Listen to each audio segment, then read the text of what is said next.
1956లో విడుదలైన మొట్టమొదటి సాంఘిక చిత్రం ఏది నిజం మార్చి 10న విడుదలయ్యింది.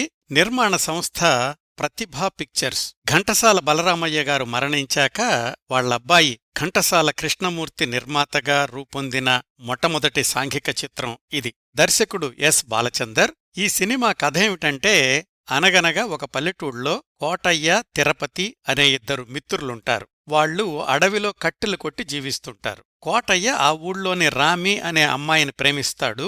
ఆ ఊరి మునసబు వాళ్ల పెళ్లి జరిపిస్తాడు. రామి మునసబు ఇంట్లో పనిమనిషిగా చేరుతుంది. ఒకరోజు మున్సబు రామిని బలాత్కారం చెయ్యబోతుంటే తిరుపతి అడ్డుపడి రక్షిస్తాడు స్నేహితుడి భార్యను. ఆ తర్వాత ఒక చిన్న అపార్థంతో కోటయ్య, తిరుపతిల మధ్య మనస్పర్ధలొస్తాయి. ఒకరోజు అడవిలోకెళ్తారు వాళ్ళిద్దరూ. అక్కడ ఏం జరిగిందో తెలీదుగాని కోటయ్య రక్తసిక్తమైన తిరుపతి దేహాన్ని డాక్టర్ దగ్గరకు తీసుకొస్తాడు. తిరుపతి చనిపోతాడు. పక్కనే దొరికిన కత్తి మీద కోటయ్య పేరుంటుంది. ఆ కత్తి తనదేనని కోటయ్య ఒప్పుకుంటాడు కూడా. కోటయ్యను పోలీసులు తీసుకెళ్తారు. కాని అతడు ఆ పని చెయ్యడు అని రామి నమ్మకం. ఇంతకీ అడవిలో వాళ్ల మధ్య ఏం జరిగింది, తిరుపతి ఎలా చనిపోయాడు, ఏది నిజం ఏది నిజం, మేదినిలో ఏది నిజం, మానవుడా ఏది నిజం, అది మిగతా కథ.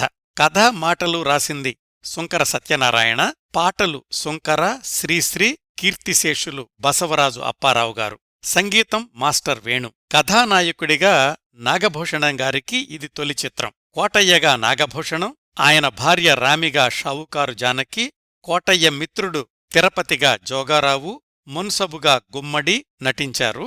మరికొన్ని పాత్రల్లో రమణారెడ్డి, వంగర, సీతారాం, జయశ్రీ, హేమలత కనిపిస్తారు. కీర్తిశేషులు బసవరాజు అప్పారావు గారు రాసిన గుత్తి వంకాయ కోరోయ్ బావా అనే పాటకు ఈవి సరోజ నృత్యం ప్రత్యేక ఆకర్షణ అని ప్రచార ప్రకటనల్లో పేర్కొన్నారు. ఈ చిత్రం విజయం సాధించలేదు.